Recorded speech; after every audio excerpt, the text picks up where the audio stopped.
Hai guys, welcome back to my YouTube channel with me Fatin. Nah, hari ini aku mau ngebahas soal parenting. Kenapa aku ngebahas soal parenting? Karena juga berdasarkan quote yang ada di Instagram, pada banyak yang memilih parenting untuk dibahas hari ini. Kenapa sih aku ngebahas soal parenting ini? Karena teman-teman aku dan lingkungan aku semuanya itu kan udah sebagian besar menjadi orang tua. Dan profesi orang tua, peran orang tua itu menjadi suatu kebingungan kadang-kadang gitu. Apakah mereka sudah menjadi orang tua yang benar? Sudah mengasuh anaknya dengan benar? Terus gimana reaksi kita nih kalau misalnya anak kita dibanding-bandingkan dengan orang lain? Dan gimana sih rasanya ketika cara mengasuh anak kita tuh dianggap salah? Terus ada juga yang nggak percaya diri. Perannya sebagai ibu tuh dia ngerasanya kayak nggak worth it, dia ngerasa kayak kurang terus gitu. Padahal ya nggak kayak gitu. Menurut aku setiap orang tua, setiap ibu itu pasti akan melakukan yang terbaik untuk anak-anaknya. Nah, daripada bingung-bingung, aku akan membagikan tips pola asuh yang bisa dilakukan. Oke, yang pertama adalah menjadi panutan bagi anak. Jadi kalau bisa kita tuh harus jujur, terpercaya. Nah, karena anak itu akan ngikutin orang tuanya. Apapun yang kita lakukan pokoknya akan ditiru sama anak. Mulai dari cara kita berbicara, terus menjaga rahasia, terus udah gitu cara mengasuh seperti misalnya berperilaku baik dan santun dengan orang lain. Cara dia nge-treat orang lain gimana, itu akan ditiru dan dicontoh. Jadi make sure kalian kalau bisa, kalau misalnya lagi mau marah atau mungkin emosi terhadap anak kalian, tolong ditahan dulu, tarik nafas yang panjang, mungkin masuk kamar dulu, nah baru keluar. Kalau bisa berikan anak itu understanding dengan pengertian. Nah, jangan kayak gini ya, soalnya nanti kayak gini gitu. Jadi dengan kita memberikan pengertian, understanding tanpa harus memaki, memarahi, itu anak akan lebih paham dan juga anak akan lebih respect sama kita dan tidak takut sama kita. Beda loh respect sama takut. Jadi kalian harus bisa menahan emosi gitu. Nah, yang kedua adalah jangan terlalu memanjakan anak. Nah, ini tuh susah banget sih sebenarnya. Hampir semua orang tua, siapa sih yang nggak mau manjain anaknya? Ya kan? Tapi ya menurut aku kita sambil belajar aja gitu, gak usah terlalu langsung bisa gitu, tapi kita belajar bahwa karena kalau kita terlalu memanjakan anak itu jadi kayak istilahnya jadi tahu nih senjatanya gitu, apa-apa diturutin. Contohnya kayak misalnya dia mau main gadget atau mau main HP berjam-jam. Nah itu tuh kalau misalnya kita terus ngasih gitu, mungkin akan berdampak yang tidak baik dengan anak itu. Ya memang semua orang tua pasti akan memberikan yang terbaik dan akan memanjakan anak gitu. Tapi kita juga harus pelan-pelan bisa membuat peraturan buat anak itu, tapi dengan cara yang benar gitu. Jadi misalnya kita membatasi, misalnya nak main HP-nya atau main gadgetnya 1 jam aja ya. Abis itu kamu belajar, atau enggak abis ini abis main gadget 1 jam, kamu tidur ya.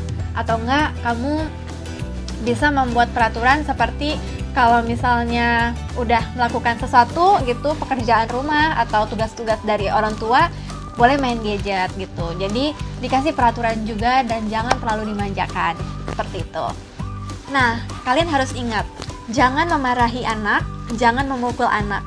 Karena sekalinya kalian memukul atau memarahi anak itu akan meniru seperti itu. Dan jangan lupa untuk memberikan pujian kalau anak itu udah baik atau ngelakuin sesuatu yang memang udah kita suruh gitu. Jadi biar dia lebih semangat lagi, termotivasi lagi untuk menuruti kita, seperti itu. Nah, yang ketiga adalah luangkan waktu untuk anak setiap hari. Atau kalau misalnya kalian nggak bisa setiap hari, kalian tuh bisa curi-curi waktu juga gitu, di quality time aja, misalnya sejam 2 jam, tapi quality menurut aku itu udah cukup ya, daripada kalian berjam-jam, 24 jam, 12 jam, 10 jam, tapi kalian cuman di sebelah anak tapi main handphone. Nah, itu juga nggak terlalu bagus. Jadi kalau bisa bikin quality time sama anak, misalnya sarapan bareng, mendongengi sebelum tidur. Terus misalnya ketika dia lagi main Lego atau main apa, kita berusaha berinteraksi. Sebenarnya aku ngerti banget banyak perempuan-perempuan yang galau, yang aduh gimana ya, gue cuma punya waktu 1 jam, gue punya waktu setengah jam karena gue harus sekolah, karena gue harus kerja lagi, ada urusan lain, meeting. Menurut aku nggak apa-apa sih selama kalian benar-benar intens dan quality di jam-jam itu. Kalian gak main handphone, kalian punya eye contact yang bagus, connection yang bagus buat anak-anak, ya menurutku itu udah cukup gitu. Dan jangan pernah ngerasa kurang, karena ingat lagi bahwa hati anak itu gak akan pernah ketukar. Jadi dia tahu ibunya pasti akan sayang sama dia walaupun dia punya quality time yang sedikit, seperti itu. Kalian juga bisa mengantar anak kalian ke sekolah, terus udah gitu melakukan vacation bareng kayak gitu, 1 hari doang atau 2 hari, atau semampu kalian deh punya waktunya gimana. Yang keempat, tumbuhkan sifat kemandirian pada anak. Jadi kalau bisa anak itu diberikan kepercayaan gitu, jangan membandingkan anak. Dan juga kalau bisa kalian juga kayak puji dia, seperti kayak misalnya, mama bangga nak sama kamu, kayak gitu. Jadi dia lebih percaya diri dan juga bisa melatih kemandirian dia. Jadi setiap apa yang dia perbuat tuh di appreciate sama ibu bapaknya, kayak gitu. Yang kelima adalah tentukan peraturan di rumah dengan alasan. Jadi jangan kalian buat peraturan nih seenaknya, nggak boleh main gadget, nggak boleh main HP, nggak boleh main ini, nggak boleh main itu, tapi nggak ada reasonnya apa. Misalnya jangan nyentuh kabel, jangan nyentuh screen TV atau apa. Kalian berikan reasonnya apa. Kayak misalnya kalian bilang, nah ini nanti kesetrum, ini nanti bisa ngelukain kamu, terus jangan tidur malam-malam karena nanti kamu sakit, kayak gitu. Jadi kasih tahu reasonnya apa. Jadi jangan cuma ngelarang-larang doang tapi nggak tahu reasonnya apa, karena anak itu akan penasaran kayak gitu dan akan ya cenderung rebel sih, melawan kayak gitu. Ingat pesan aku, jangan pernah memukuli anak, karena sekalinya kalian memukuli anak itu akan terus menyimpan dendam atau luka batin yang nantinya pas dia udah besar, dia akan menyelesaikan suatu masalah dengan cara berkelahi atau dengan kekerasan. So make sure kalian bisa kontrol diri kalian. Kalian harus percaya diri, dan kalian juga jangan kemakan juga orang lain, omongan-omongan orang lain gitu. Misalnya kalian, salah tuh cara ngasuh lo, cara ngasuhnya yang benar tuh gini-gini. Nah itu jangan didengerin yang kayak gitu-gitu. Coba cari solusi ke orang yang bisa ngasih solusi. Kayak misalnya bantuan profesional atau psikolog, atau orang-orang terdekat yang memang memberikan kalian solusi, dan kalian bisa lebih baik lagi mengasuh anak, dan anak itu bisa jadi lebih baik. Seperti itu. Kalian juga harus tahu yang namanya parental burnout, dimana kita sudah merasa stres gitu ngasuh anak. Bahkan banyak orang yang nggak nyadar gitu, dia tuh mengalami parental burnout. Nah, ciri-cirinya adalah dimana dia itu merasa kesal sama anak, terus frustasi, udah gitu kayak ingin melarikan diri, merasa nggak berguna sebagai ibu atau sebagai bapak, merasa nggak worth it, terus udah gitu kayak ngerasa udah stres banget gitu. Nah, waspadai parental burnout, dan saya sarankan untuk belajar mengendalikan diri. Jika kalian tidak bisa mengendalikan diri, kalian harus ke psikolog. Dan ingat satu lagi, psikolog itu atau dokter jiwa itu bukan tempat orang gila, tapi dimana orang normal juga bisa ke sana tanpa harus merasa takut atau ngerasa aneh gitu kita berkonsultasi. Justru dengan kita berkonsultasi dengan profesional, masalah kita akan terselesaikan dengan baik, dibandingkan kalian cerita sana sini atau kalian minta pendapat sana sini dengan orang yang bukan expert, yang ada malah jadi menjatuhkan kalian atau membuat kalian tidak percaya diri. Jadi menurut aku kalian sebagai orang tua tuh memang harus percaya diri. Nah gimana? Kalian harus bisa dikelilingi orang baik, orang yang memberikan solusi, atau bisa ke bantuan profesional. Nah, kalau bisa, kalian harus bisa meluangkan waktu untuk istirahat, sekedar me time untuk merefresh pikiran kalian supaya kalian gak gampang emosional. Kalian bisa belanja, kalian bisa berendam air hangat, mendengarkan musik yang kalian sukai, mengerjakan hal-hal yang positif yang kalian minati, dan berbagai hal positif lainnya. Itu sangat membantu. Yang kedua adalah harus cerita dengan pasangan, masalah kalian tuh gimana, kesulitan kalian mengasuh anak tuh di mana gitu, biar bisa dibantu sama pasangan kalian gitu. Ada baiknya juga kalau kalian mau ke psikolog atau ke psikiater, kalian bisa membawa pasangan kalian sehingga bisa berbagi tugas, poin-poin mana yang kira-kiranya bisa berbagi gitu untuk ayah atau untuk ibunya, seperti itu. Yang ketiga, pahami bahwa tidak ada sesuatu yang sempurna di dunia ini. Jadi jangan pernah merasa kalian, aduh gue nggak sempurna nih, gue ibu yang nggak sempurna, gue bukan ibu yang baik. Nah, jangan kayak gitu, karena semua anak di seluruh dunia pasti menganggap ibunya itu sempurna atau papahnya itu sempurna. Jadi kalian harus percaya diri ya, kayak gitu. Yang keempat, selalu berpikir positif.